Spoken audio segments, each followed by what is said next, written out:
ప్రియులైన వీక్షకులకు, ప్రియ సహోదరులకు క్రీస్తు యేసు నామాన శుభాలు వందనాలు తెలియజేస్తూ వాక్య భావము అనే ఈ టీవీ కార్యక్రమాన్ని ప్రతి శనివారం అలాగే సోమవారం వీక్షిస్తున్న ప్రియులైన మీ అందరికీ క్రీస్తు యేసు నామాన మరొకసారి శుభాలు తెలియజేస్తూ ఎంతో సత్యమైన వాక్యాన్ని వింటూ గ్రహిస్తూ రాయబడిన లేఖన భావాల్లో నుంచి దాని అర్థాన్ని తెలుసుకోవటానికి మరి మీ ముందుకు ఆ విషయాన్ని తీసుకురావటానికి ఎంతో ప్రయాసపడుతూ ఉండగా మరి విని మీరందరూ బలపడాలనే ఆలోచనతో ఈ కార్యక్రమాన్ని కొనసాగించడం జరుగుతుంది.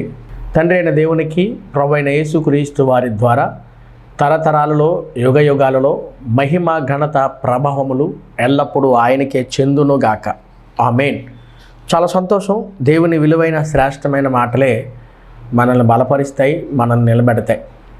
మరి ముఖ్యంగా మనం పరలోకానికి చేరాలని అంటే ఆ చేరే మార్గం దేవుడు మనకి తెలియజేశాడు. అదే యేసుక్రీస్తు ప్రభు ద్వారా. ఆ ప్రభువారు అన్నారు, నేనే మార్గము, నేనే సత్యం, నేనే జీవము అన్నారు. ఆయన ద్వారానే తప్ప మనం తండ్రి దగ్గరికి చేరుకోలేం. కాబట్టి ఆ చెప్పబడిన ఆయన చూపిన మార్గం, చెప్పబడిన మాటలు మన చేతుల్లో ఉన్నప్పుడు ఆ మాటలే మనల్ని పరలోకానికి నడిపిస్తాయి అన్న సత్యాన్ని క్రైస్తవులుగా మనం ముందు గుర్తించాలి.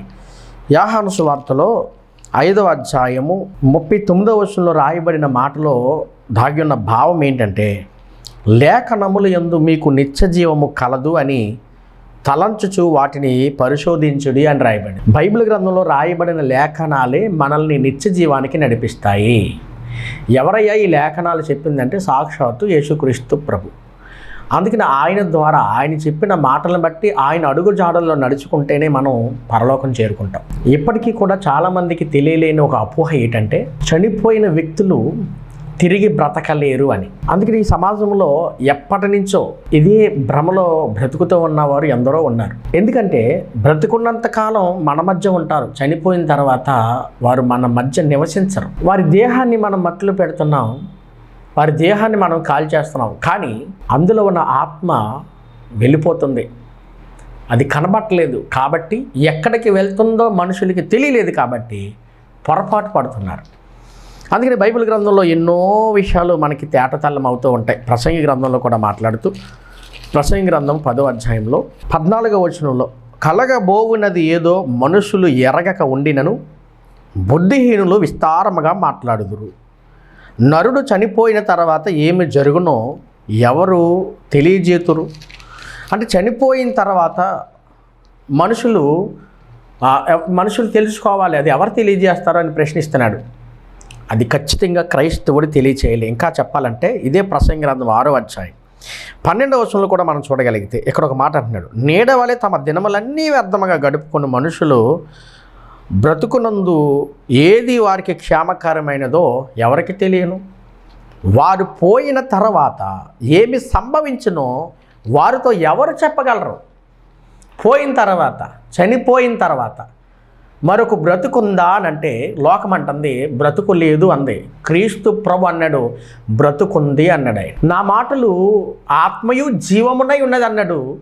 నేను చెప్పి ఈ మాటలు ఆత్మయున్నవి అన్నాడు. జీవపు గల మాటలే ఒక మనిషిని మరలా బ్రతికిస్తాయి అనటానికి నిదర్శనం ఏంటి, రుజువేంటి అని మనం ప్రశ్నిస్తే, యేసుక్రీస్తు ప్రభు మరణం, ఆయన సమాధి చేయబడ్డం, ఆయన తిరిగి లేవటం. అందుకని క్రైస్తవులుగా మనకున్న ఒక గొప్పదైన నిరీక్షణ, అచంచలమైన ఒక నమ్మకం, చనిపోయిన యేసుక్రీస్తు ప్రభు వారు తిరిగి లేచాడు అని. కానీ సమాజం ఎప్పటికీ నమ్మదు. చనిపోతే బ్రతుకు లేదని, చనిపోయేంత వరకే మనకు బ్రతుకుందని, ఎవరు చూసొచ్చారు అని చనిపోయిన తర్వాత కొన్ని అపోహల్లో ఉండిపోయింది, భ్రమలో ఉండిపోయింది. ఇంకా ముందుకెళ్తే మూఢనమ్మకాల్లో ఉండిపోయిన సమాజం చనిపోయిన తర్వాత దెయ్యాలు అయిపోతారు, ఇందంట తిరుగుతారు, కోరికలు తీరక చనిపోయిన వారు, వయసులో ఉన్నవారు దెయ్యాలుగా మారిపోతారని కాస్త భ్రమలు కల్పించింది లోకం. అది ఎన్నటికీ ఎప్పటికీ జరగదు. ఇది ఎందుకంటే చనిపోయిన వ్యక్తులు భూమి మీద లేరు కాబట్టి ఎవరికి ఇష్టం వచ్చినట్టుగా వారు విస్తారంగా మాట్లాడతారని బైబిల్ చెప్పింది. కాబట్టి చనిపోయిన తర్వాత ఏం జరుగుద్ది అన్న విషయంలో ఒక క్లారిటీ ఇవ్వటానికే యేసుక్రీస్తు ప్రభు మరణం, ఆయన సమాధి చేయబడడం, ఆయన తిరిగి లేవటం ఎంత ఎంత అమూల్యమైన సంగతులు బైబిల్లో ఉన్నాయంటే నిజంగా ఆశ్చర్యపోతామండి. ఆనాడు యేసుక్రీస్తు ప్రభువారు ఎలాగైతే ఈ లోకంలో పుట్టి వారి మధ్య నివసించి వారి చేత చంపబడి వారి చేత సమాధి చేయబడినప్పుడు, సిలువలో ఆయన చనిపోయిన తర్వాత తీసుకెళ్లి అరిమత యేసేపు సమాధిలో ఆయనని పెట్టినప్పుడు ఆ సమాధికి పెద్ద రాయి పెట్టి ఉండగా అది పొర్లించి ఉండటం చూచి విభ్రాంతి నొందిన సైనికులు, ఆశ్చర్యపోయిన శిష్యులు. ఇది నిజంగా చాలా ఆశ్చర్యంగా కనబడుతుంది మనకి బైబిల్ గ్రంథంలో. ఎందుకంటే ఇప్పటికే క్రైస్తవ్యం దేని మీద నిలబడింది అంటే పునాదిగా యేసుక్రీస్తు ప్రభు పునరుద్ధానం అంటే ఆయన తిరిగి లేవటాన్ని బట్టే క్రైస్తవ్యం నిలబడింది. సమాజం చనిపోయిన తర్వాత మర్చిపోద్ది, క్రైస్తవ్యం చనిపోయిన తర్వాత జ్ఞాపకం చేసుకుని అసలు చనిపోయిన తర్వాత చరిత్ర ప్రారంభమైంది. ఒకసారి 1 కొరింథీ పత్రిక 15వ అధ్యాయంలో 12వ వచనంలో మాట్లాడుతున్న పౌలు అంటున్నాడు, క్రీస్తు మృతుల్లో నుండి లేపబడి ఉన్నాడని ప్రకటింపబడుచుండగా. ఆయనని ఎలా ప్రకటించారయ్యా శిష్యులు అని అంటే, సర్వలోకానికి వెళ్ళి సర్వసృష్టికి ఈ సువార్తను చెప్పండి అని యేసుప్రభు ఏం చెప్పాడు అని అంటే, ఇదిగో మృతుడినైతిని కానీ యుగయుగాలు సజీవుడిగా ఉన్నానని చెప్తాడు ఆయన. తను వారికి కనపరుచుకున్నాడు ఆయన. 5,000 మందికి పైగా కనబడ్డాడు ఆయన. శిష్యులు కనబడ్డాడు, మగ్దలేని మరియ కనబడ్డాడు, అక్కడ ఉన్న వారందరికీ కనబడ్డాడు ఆయన. కనబడి తను సజీవునిగా ఉన్నానని రుజువు చేసుకున్న దాఖలాలు బైబిల్లో రాయబడ్డాయి. అదే ప్రకటించారు అపోస్తలులు కూడా, అదే ప్రకటించారు. కన్న వాటిని, విన్న వాటిని, చూచిన వాటిని వాళ్ళు ప్రకటించుతూ వచ్చారు అపోస్తలులు. అది ప్రకటిస్తూ ఉన్నప్పుడు పౌలు కూడా ఏమన్నాడంటే, ఇదిగో యేసుక్రీస్తు ప్రభుని చంపేశారు, కానీ చంపేసిన ఆయన మృతుల్లో నుండి లేపబడ్డాడని ప్రకటించబడుతుంటే, అంటే చనిపోయిన వ్యక్తులు బ్రతుకుతారు అని. ఆ బ్రతికింది మొదటి వరుసలో ఎవరంటే యేసుక్రీస్తు ప్రభు. అలాగే చనిపోతున్న మీకు కూడా బ్రతుకుందని చెప్పడానికి ఆయనను ముందుగా లేపాడని ఆ సువార్త ప్రకటిస్తుంటే కొందరు అంటున్నారంట, మృతుల పునరుద్ధానము లేదని చెబుతున్నారంట. చనిపోయిన తర్వాత ఎవడు చూసి వచ్చాడు, చనిపోయిన తర్వాత బ్రతుకుంటుందా అని కాకమ్మ కథలు చెబుతూ ఉన్నారంట. నువ్వు చూసి వచ్చావా? మీ తాత చూసి వచ్చాడా? ఎవరు చూసి వచ్చారు? చనిపోయిన తర్వాత చాప్టర్ క్లోజ్ అయిపోద్ది కాబట్టి చనిపోయిన తర్వాత బ్రతుకు లేదయ్యా అని అంటారట లోకంలో కొందరు. మరి అలాగనుకుంటే క్రైస్తవుడిగా మన విశ్వాసం ఏంటి, మన ఆధారం ఏంటి, మన నమ్మకం ఏంటయ్యా అని అంటే, ఇక్కడ పౌలు అన్నాడు 13వ వచనం, మృతుల పునరుద్ధానము లేకపోతే క్రీస్తు కూడా మృతుల్లో నుంచి లేపబడి ఉండలేదు అన్నాడు. ఒకవేళ నువ్వు నమ్మకపోతే, లోకం నమ్మదు అటు పెట్టండి, నీవు నమ్మకపోతే, ఆయన లేపబడ్డాడని నువ్వు నమ్మకపోతే పునరుద్ధానం కూడా లేదు. పునరుద్ధానం లేకపోతే క్రీస్తు కూడా లేపబడలేదు అని కిందకు వచ్చినప్పటికి అంటున్నాడు 14వ వచనం, మరియు క్రీస్తు లేపబడి ఉండని ఎడల మేము చేయు ప్రకటన వ్యర్థమే. క్రైస్తవులు ప్రకటిస్తున్న సువార్త వ్యర్థం, నమ్ముతున్న మనం కూడా వ్యర్థమే. అక్కడ మాట అంటున్నాడు, మీ విశ్వాసమును వ్యర్థమే, మీ నమ్మకం కూడా వ్యర్థం. దేవుడు క్రీస్తును లేపనని ఆయనను గురించి మేము సాక్ష్యము చెప్పుచున్నాం కదా. మృతులు లేపబడని ఎడల దేవుడు ఆయనను లేపలేదు గనుక మేమునో దేవుని విషయమై అబద్ధపు సాక్ష్యముగా అగపడుచున్నామన్నాడు. మేము అబద్ధాన్ని ప్రకటిస్తున్నామన్నాడు. అంటే చనిపోయిన యేసుప్రభు, చంపేసిన యేసుప్రభుని, చనిపోయిన యేసుప్రభు తిరిగి లేచాడంటే 100%గా 1000% లేచాడు ఆయన. మీరు అనుకోవచ్చు ఇది అసంభవం కాదండి, ఎలా జరిగింది అని మీరు అనుకోవచ్చు. ఎవరైనా అలా తిరిగి లేచిన దాఖలాలు చరిత్రలో కనబడుతున్నాయి అంటే లేదు. సమాధులు తెరవబడ్డం కానీ, సమాధుల నుంచి బయటకు రావడం కానీ, బ్రతికి భూమి మీద తిరిగినట్టు కానీ లేదండి. మనం చరిత్ర తిరగేస్తే ఇటువంటి విశ్వాసం, ఇటువంటి నమ్మకం మరి మనకి ఈజిప్షియన్స్లో, ఐగుప్తీలు ఉన్నారు చూడండి, ఈజిప్ట్లో వాళ్ళకి ఉంటుంది. వాళ్ళు ఏం చేస్తారంటే, ఫరోలు చనిపోయిన తర్వాత మరలా ఈ బాడీలోకి వస్తామని చెప్పి మరలా బ్రతుకుందని వాళ్ళు ఏం చేస్తారంటే, వాళ్ళు పిరమిడ్లు కట్టుకుని వాళ్ళు సమకూర్చుకున్న ఆస్తంతా అందులో పెట్టుకుని వాళ్ళు చనిపోయారు, వాళ్ళ బాడీని భద్రం చేసుకుని. అయితే వాళ్ళ నమ్మకం అలా ఉంది. కొందరు నమ్మకం ఒకలా ఉంటుంది, మరి కొందరు నమ్మకం మరొకలాగా ఉంటుంది. కానీ యావత్ మానవాళి నమ్మకం ఎలా ఉండాలంటే క్రీస్తు ప్రభు పునరుద్ధానాన్ని ఆధారం చేసుకుని ఉండాలి. ఎందుకంటే మొట్టమొదటిగా చనిపోయిన వారిలో ఎవరయ్యా తిరిగి లేచారు అని అంటే యేసు ప్రభువు. అదే చెప్తున్నాడు. ఒకసారి ఆ మాట కూడా మనం చూడగలిగితే 20వ వచనంలో చెప్తాడు, ఇప్పుడైతే చనిపోయిన వారిలో ప్రథమ ఫలముగా క్రీస్తు మృతుల్లో నుండి లేపబడి ఉన్నాడు అన్నాడు. ప్రథమ ఫలముగా ఆయనే లేచాడు అనటానికి బైబిల్ గ్రంథంలో ఏం ఆధారాలు ఉన్నాయ్యా అని అంటే మత్తయి సువార్త 28వ అధ్యాయం మొదటి వచనంలో మనం చూడగలిగితే అక్కడ మగ్దలేని మరియా వేరొక మరియా సమాధిని చూడడానికి వచ్చారు, సమాధిలో పెట్టబడిన యేసు దగ్గరికి. అలా వచ్చినప్పుడు 28వ అధ్యాయం 2వ వచనంలో ఎదుగో ప్రభుదూత పరలోకం నుండి దిగి వచ్చి రాయి పొరలించి దాని మీద కూర్చున్నాను, ఆవిడ భూకంపం కలిగను అని చెప్పుకుంటూ వస్తే 5వ వచనంలో దూత స్త్రీలను చూచి మీరు భయపడకండి, సిలువ వేయబడిన యేసును మీరు వెతుకుచున్నారని నాకు తెలుసు, ఆయన ఇక్కడ లేడు. మరి ఎక్కడున్నాడు? తాను చెప్పినట్టే ఆయన లేచి ఉన్నాడు. అవసరం అనుకుంటే మీరు నమ్మకపోతే రండి, ప్రభువుని ఉంచిన స్థలాన్ని చూడండి, అక్కడ ఆయన దేహం లేదు, ఆయన తిరిగి లేచాడు. దేవునికి స్తోత్రం కలుగునుగాక. ఎంత ఆశ్చర్యం అండి. చాలామందిని సమాధుల్లో పెట్టేసి వచ్చేసాం, కానీ ఆ సమాధుల్లో తిరిగి లేవలే, ఎవ్వరు లేలే. మన తాత లేదు, ముత్తాత లేగలేదు, అమ్మమ్మ లేదు, నాన్న లేగలేదు, తల్లి లేగలే, ఎవరు లేలే. వాళ్ళు ఇంకా సమాధులు ఉన్నారు. కానీ యేసుప్రభుని అలా కాదండి, చనిపోయిన ఆయనని సిలువ మీద దింపి సమాధిలో పెట్టి సుగంధ ద్రవ్యాలు పూసి వచ్చేసిన తర్వాత ఆదివారం తెల్లవారుచుండగా సమాధి చూడడానికి వెళ్తే సమాధిలో ఆయన లేడు. ఏమయ్యాడయ్యా అని అంటే తిరిగి లేచాడు. ఆయన చెప్పినట్టుగానే తిరిగి లేచాడు. రుజువేంటి అని మీరు అనుకోవచ్చు, ఆయన బాడీ ఉండాలి కదండి, అక్కడ లేదు. అయితే ఇక్కడ మనం చాలా జాగ్రత్తగా ఆలోచిస్తే ఈ సైన్స్కి లేదా ఈ లోకానికి రుజువులు కావాలి. ఏ రుజువులు కావాలి? ఎవిడెన్స్ కావాలి. చరిత్రలో ఎప్పుడు చనిపోయిన వ్యక్తులు తిరిగి లేవలేదు కదా, మరి యేసుప్రభు కూడా లేచాడు అని అంటే ఎలా నమ్ముతావు? ఎలా నమ్మాలి అని కొంతమంది ఏం చేశారంటే ఇది అబద్ధపు ప్రకటన. ఎందుకనంటే యేసుప్రభు మరణాన్ని క్యాచ్ చేసుకోవడానికి ఇప్పుడు కూడా చూడండి, మీకు అర్థం కావడానికి మన ప్రవీణ్ పగడాల గారు చనిపోయారు, సేవకులు. కొంతమంది అంటున్నారు మతోన్మాదులు, కొంతమంది ఏమంటున్నారంటే అండి మీకు తెలుసు శవ రాజకీయాలు చేస్తున్నారంట. శవ రాజకీయాలు ఎవరు చేస్తారండి? శవ రాజకీయాలు అలా చేసుకుంటారు రాజకీయ నాయకులు. ఒక వ్యక్తి చనిపోయిన తర్వాత ఎక్కువ ప్రభంజనం జరిగింది అంటానికి యేసుప్రభు మరణం ఉదాహరణ, ఆ తర్వాత అపోస్తులుల మరణం ఉదాహరణ. ఈరోజు హతసాక్షులుగా మారుతున్న ఎందరో మిషనరీస్ సేవకుల యొక్క మరణాలు ఉదాహరణ అండి. శవ రాజకీయాలు కాదు. ఆయనని చంపేసిన తర్వాత శవం మీద మాట్లాడటం లేదు.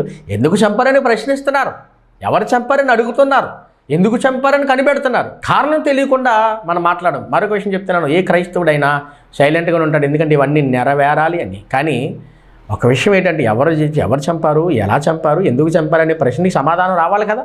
లేదంటే అందరిని అలాగే చంపుకు వెళ్తారు కదా వీళ్ళు. అందుకు అడుగుతున్నారు. కానీ మతోన్మాదులకి కొంతమందికి ఈ విషయంలో అవగాహన లేదండి, అందుకే వాళ్ళు మాట్లాడతారు. ఎందుకంటే ఈ జ్ఞానం వాళ్ళకి లేదు కదా. మనకి మనం ఆలోచన చేస్తే ఆనాడు కూడా ఏం చేశారంటే శాస్త్రులు, పరిసయ్యులు, అలాగే సద్దుకయ్యలు అనే తెగవారు కూడా ఉన్నారు. విషయం ఏంటంటే శాస్త్రులు ఉన్నారు, పరిసయ్యులు ఉన్నారు, సద్దుకయ్యలు ఉంటారు. యేసుప్రభు కాలంలో వాళ్ళు మూడు జాతులు కనబడతాయి. ఈ ముగ్గురు ఎవరనంటే ధర్మశాస్త్రాన్ని బోధించేవారు, దేవుని పరిచర్య చేసేవారు, అలాగే ధర్మశాస్త్రాన్ని వినేవారు. కానీ వీళ్ళ ముగ్గురు నమ్మకాలు డిఫరెంట్గా ఉంటాయి. ఆశ్చర్యమని చెప్పన, వీళ్ళ ముగ్గురు కలిపే యేసుప్రభుని చంపించేశారు, సిలువ వేయమని కేకలు వేశారు. అయితే వీళ్ళ ముగ్గురులో పరిసయ్యులు, శాస్త్రులు చనిపోయిన వ్యక్తి బ్రతుకుతాడు అని బైబిల్లో ఆధారాలతో నమ్మితే సద్దుకయ్యుల తెగ ఉంటుందండి. వీళ్ళైతే పునరుద్ధానం లేదు అని చెప్తారు. అంటే అర్థం ఏంటంటే చనిపోయిన వ్యక్తి తిరిగి లేపబడడు.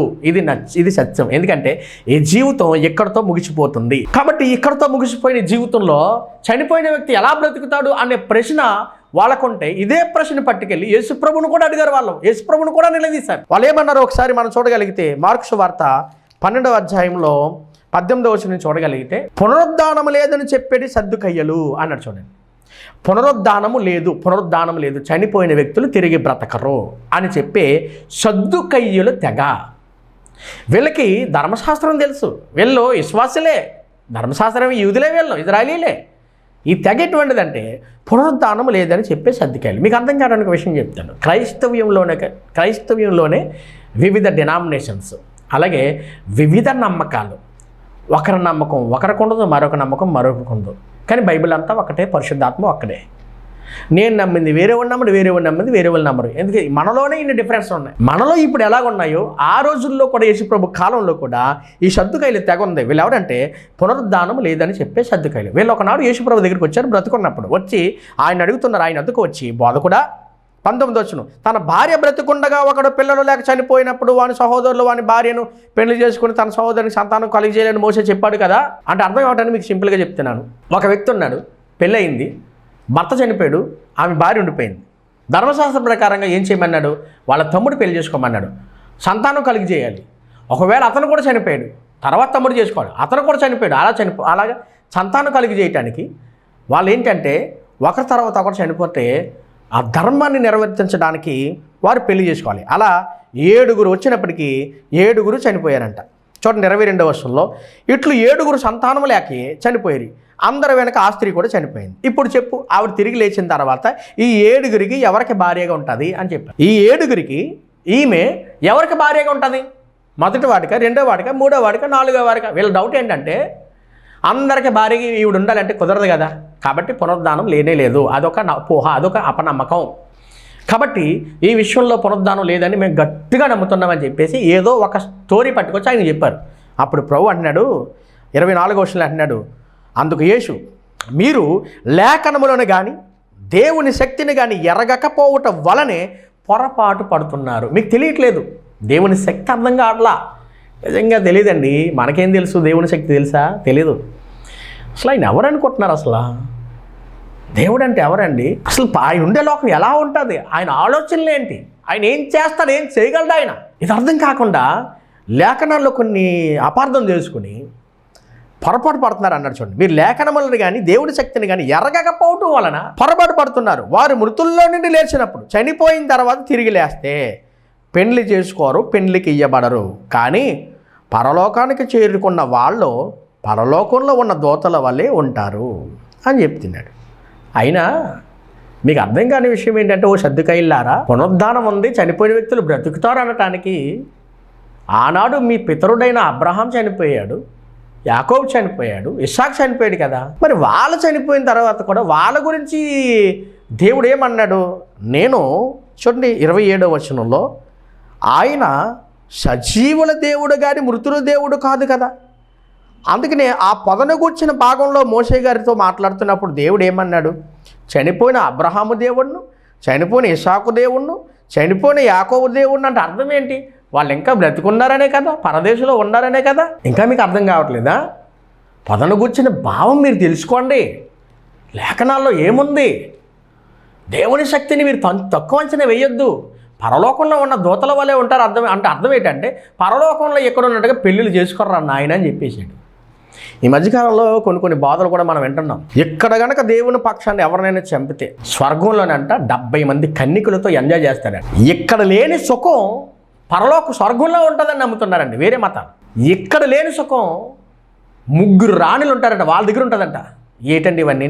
ఇక్కడేముందండి సుఖం? స్త్రీతో సుఖమా, ధనంతో సుఖమా, తిండి సుఖమా? ఇక్కడ ఏం లేదండి. సుఖం అంటే తినటం, స్త్రీతో ఉండటం, తిరగటం, ఎంజాయ్ చేయడం అనుకుంటుంది లోకం కాదు.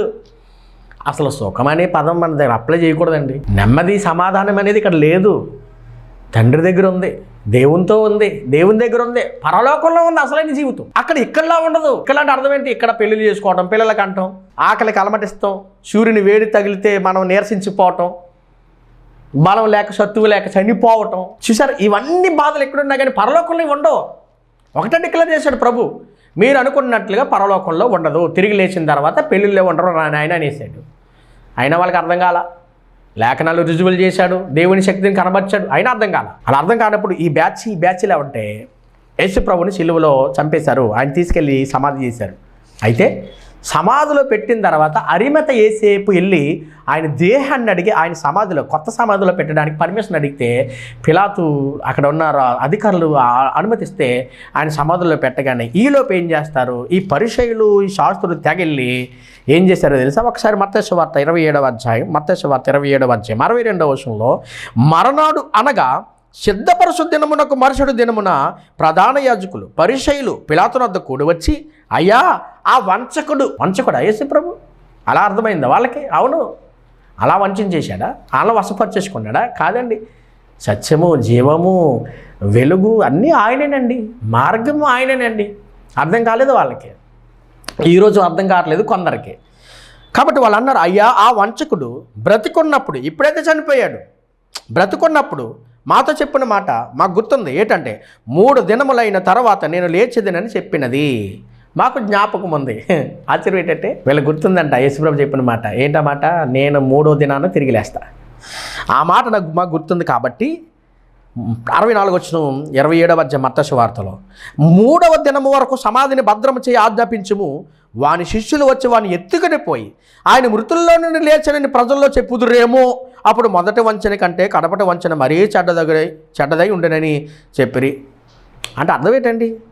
ఆయన శిష్యులు వచ్చి అతను ఎత్తుకుపోతారా? ఎత్తుకుపోయి ఏమంటారు? మృతుల్లోని తిరిగి లేచారని అబద్ధాన్ని చెప్తారు. అబద్ధం చెప్పుకోవాల్సిన పని క్రీస్తు ప్రభుకి లేదు, ఆయన శిష్యులకి అంతకన్నా లేదు. అదే విషయాన్ని వీళ్ళు ఏం చేశారు తెలుసా? తెర మీద తీసుకొచ్చారు. 28వ అధ్యాయం మనం చూస్తే ఆ సమాధి మీద ఉన్న రాయి పొర్లించబడి ఉండటం, దూత అక్కడికి రావటం, ఆయన లేచి ఉండటం అనేది మనకి మగ్దలేని మరియ సందర్భంలో కనబడితే 28వ అధ్యాయం మత్తయి సువార్తలో 11వ వచనంకి వచ్చినప్పటికి 11వ వచనంలో వారు వెళ్ళుచుండగా కావలి వారిలో కొందరు పట్టణంలోకి వచ్చి కాపలా కాసిన వాళ్ళు కూడా ఉన్నారు. అక్కడ పెద్ద రాయి కూడా దానికి బోర్లించి తలుపేసి ఉంచబడింది. అక్కడ ఉంటే ఆ పట్టణంలో ఉన్న కావలి వారు, అక్కడ కాపలా ఉన్నవారు వచ్చి జరిగిన సంగతులన్నిటినీ ప్రధాన యాజకులకు చెప్పారంట. అంటే ఎప్పుడైతే ఆ మహాదూత యొక్క శబ్దం వెలుగును చూశారో కళ్ళు తిరిగి పడిపోయారు, స్రోత పడిపోయారు. వాళ్ళకి తెలుసు, వాళ్ళకి తెలిసిందే చెప్పారు. ఏం జరిగింది? దూత రావటం, పొర్లించడం, ఆయన తిరిగి లేవటం అంతా తెలుసు వాళ్ళకి. శిష్యులు రావటం వాళ్ళకి కాదు, శిష్యులు రావటం కాదండి, శిష్యులేమి రాలేదు. కానీ విషయం ఏంటంటే వాళ్ళు వచ్చేదంతా వాళ్ళకి పెద్దలకు చెప్పగానే అప్పుడు 12వ వచనం, కాబట్టి వారి పెద్దలతో కూడి వచ్చి ఆలోచన చేసి ఆ సైనికులకి చాలా ద్రవ్యం ఇచ్చి, మీరు ఒక పని చేయండి, జరిగినట్టుగా చెప్పకండి, మీరు నిద్రపోతున్నప్పుడు ఆ శిష్యులు వచ్చి తీసుకుని వెళ్ళిపోయారని చెప్పండి అని చెప్పారండి. అబద్ధం. నిద్రపోయినప్పుడు అంట ఆయన శిష్యులు వచ్చి ఆయన ఎత్తుకుని పోయారంట. ఆశ్చర్యం చెప్పనండి. ఒక అబద్ధం ఆడితే చాలామంది అంటారు గోడ కట్టినట్టు ఉండాలంట, దడి కట్టినట్టు ఉండకూడదంట. అంటే అర్థం ఏంటంటే అబద్ధం తెలిసిపోద్దండి ఎప్పటికైనా. వీళ్ళు అబద్ధం ఆడుతున్నప్పుడు మనం ఆలోచన చేస్తే ఇక్కడ మేము నిద్రపోతున్నప్పుడు ఎవరు వచ్చారో ఎవరు వెళ్తున్నారో తెలుస్తుందండి? ఎవరు తీసుకుపోయారు ఎవరికైనా తెలుస్తుందా? తెలియదు కదా. ఎంత అబద్ధం అండి వీళ్ళు, ఎలా క్రియేట్ చేసి చూడండి అబద్ధాన్ని. మేము నిద్రపోవచ్చుండగా అతని శిష్యులు వచ్చి రాత్రి వేళ అతను ఎత్తుకుపోయారు. శిష్యులు ఎత్తుకుపోయారు అన్న కారణం నువ్వు నిద్రపోతున్నప్పుడు వాళ్ళే వచ్చారని ఎలా తెలుసు? ఇంకొకరు రావచ్చు కదా, మరొకరు రావచ్చు కదా. నిద్రపోతున్నప్పుడు శిష్యులు వచ్చారని గ్యారంటీ ఏముంటుందండి? అదే అంత అబద్ధం. అది ఇలా చెప్పండి అని డబ్బులు ఇచ్చి వారిని కొనేశారు, న్యాయాన్ని కప్పపిచ్చేశారు, నిజాన్ని దాచేశారు. ఎందుకంటే ఆయన తిరిగి లేచాడు, సత్యం అది. ఇప్పుడు ఆయన అడ్డంగా ఉన్నాడని చంపేసిన ఒక సందర్భం అయితే ఆయన తిరిగి లేచాడు అన్న విషయం ఇంకా ఎంత ప్రబలుతుందో చూడండి. కాబట్టి ఇక్కడ 14వ వచనంలో ఇది అధిపతి చెవిన పడినప్పుడు మేము అతను సమ్మతిపరిచి మీకేమీ తొందర లేకుండా మీ విషయంలో మేము అడ్డుపడతామని చెప్పినప్పుడు 15వ వచనం, అప్పుడు వారు ఆ ద్రవ్యము తీసుకొని తమకు బోధించిన ప్రకారంగా చేసిరి. ఈ మాట యూదులలో వ్యాపించి నేటి వరకు ప్రసిద్ధమై ఉన్నది. అంటే అర్థం ఆయన తిరిగి లేవలేదు. నేను అంటాను, ఆయన తిరిగి లేవకపోతే మన విశ్వాసం వ్యర్థం, మన నమ్మకం వ్యర్థం, క్రైస్తవ్యం వ్యర్థం. అదే పౌలు అంటాడు. పౌలు అదే అన్నాడు కదా, 1 కొరింథీ పత్రిక 15వ అధ్యాయంలో, క్రీస్తు మృతుల్లో నుండి లేపబడి ఉన్నాడని ప్రకటింపబడుచుండగా మీలో కొందరు మృతులు పునరుద్ధానం లేదని చెప్తున్నారంట. కాబట్టి అది అబద్ధం. ఆయన లేచాడు, ఆయన తిరిగి లేచాడు, ఆయన అక్కడ లేడు. ఎప్పటికీ మీరు గమనించండి, ఎక్కడైతే ఆయన సమాధి ఉంచబడిందో ఆ సమాధుల్లో ఆయన లేడు. రీసెంట్గా మొన్న తవ్వకాలు జరిగినప్పుడు ఆయన సమాధి త్రవ్వితే సమాధి ఖాళీగా ఉంది, ఎంటీ సమాధి. మీరు ప్రపంచ చరిత్రలో తీసుకోండి, ఎవరి సమాధి తవ్విన ఎముకలు ఉంటాయి, ఆధారాలు ఉంటాయి, అక్కడ కుళ్ళిపోయిన శవం ఉంటుంది, ఆనవాళ్ళు ఉంటాయి. కానీ యేసుప్రభు సమాధి దగ్గర కానీ సమాధిలో కానీ ఆయన శరీరం లేదు. ఎందుకంటే ఆయన లేచి ఉన్నాడు, ఆయన తిరిగి లేచాడు. ఇది శిష్యులు ప్రకటిస్తూ ఉన్నప్పుడు కూడా మరలా ఈ సద్దుకైలు తెగొచ్చి అడ్డుకుంటున్నారు అపోస్తుల్ని. ఒకసారి ఆ మాట కూడా చూడగలిగితే అపోస్తులు కార్యాలు 4వ అధ్యాయం 1వ వచనం చూడగలిగితే, వారు ప్రజలతో మాట్లాడుచుండగా, ఎవరో శిష్యులు ప్రకటిస్తూ ఉండగా, యాజకులను దేవాలయపు అధిపతియు సద్దుకయ్యులు చూడండి దేవాలయ అధికారులు, యాజకులు, సద్దుకయ్యులు వీళ్ళందరూ మూకమ్మడిగా తిరిగి లేచాడు అని ప్రకటిస్తూ ఉన్న శిష్యులను నిలవరించడానికి, అడ్డుకోవడానికి వీళ్ళందరూ ఏకమైపోయారంట. వారు 2వ వచనం, ప్రజలకు బోధించుటయు యేసుని బట్టి మృతుల్లో నుండి పునరుద్ధానము కలుగునని ప్రకటించుటయు చూచి కలవరపడి వారి మీదకి వచ్చి, అంటే అర్థం ఏంటంటే మేమేం పునరుద్ధానం లేదని చెప్తుంటే మీరేంటారు తిరిగి లేచని చెప్తున్నారు, అబద్ధాన్ని అంత గట్టిగా ఎందుకు ప్రకటించాలి మీరు అని అపోస్తులను ఏం చేస్తారు, నిలువరిస్తున్నారు, అడ్డుకున్నారు. ఇంకా 3వ వచనం, వారిని బలాత్కారముగా పట్టుకొని సాయంకాలం అయినందున మరునాటి వరకు వారిని జైల్లో ఉంచేశారండి. ఎప్పటికీ మీరు చూడండి, సిలువ వేయబడిన క్రీస్తు సిలువ మీద లేడే, సమాధిలో పెట్టబడిన క్రీస్తు సమాధుల్లో లేడే, ఆయన లేచి ఉన్నాడు, లేచి ఉన్నాడు, లేచి ఉన్నాడు, లేచి ఉన్నాడు. నిజంగా ఆశ్చర్యం ఏంటంటే ఆయన తిరిగి లేవకపోతే ఈరోజు మనం భ్రమలో ఉండిపోదామండి, మాయలో ఉండిపోదామండి. యావత్ ప్రపంచానికి ఆయన రుజువు చేస్తున్న ఒక సత్యం, అది దాయబడిన ఒక సత్యం ఏంటంటే ఆయన సమాధి గెలవటం.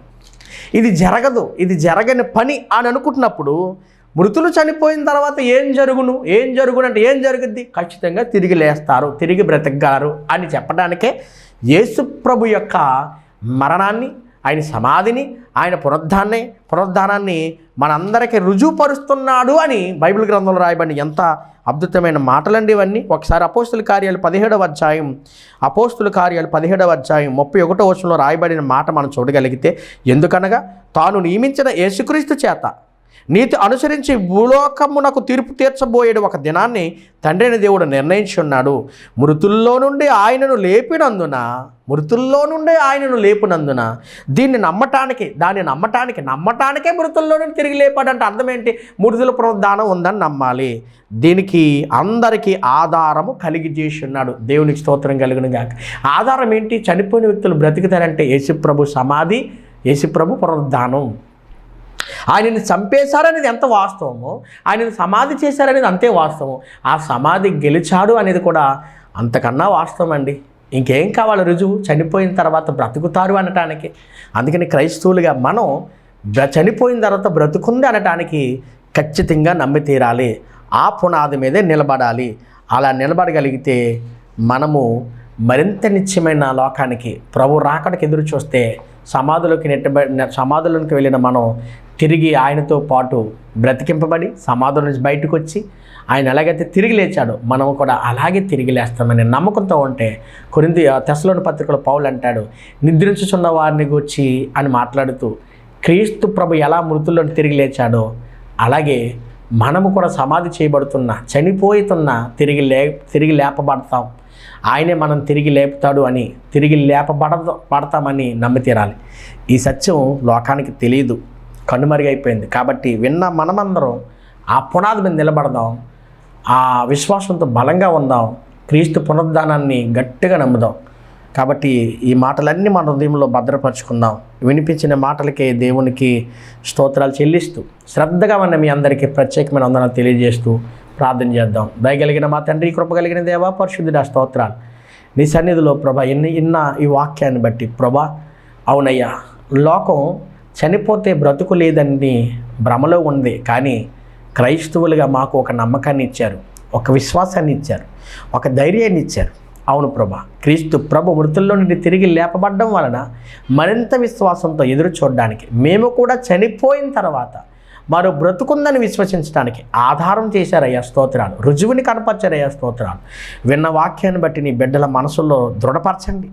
ఈ సత్యమైన వాక్యం వినటానికి నీ బిడ్డలను ప్రభా మరింతగా బలపరచమని, ఈ కార్యక్రమాన్ని మరింతగా ప్రభా అనేకులకు ప్రభా చేరువేయటానికి నీ కృపదయ చేయండి, నీ సహాయం అనుగ్రహించమని శ్రద్ధగా విన్న నీ పిల్లలను మీ చేతికి అప్పగిస్తూ క్రీస్తు వారి ఉన్నతమైన నామములో ఈ ప్రార్థన అడిగి వేడుకుంటున్నాము తండ్రి. ఆమేన్. అందరికీ వందనాలు.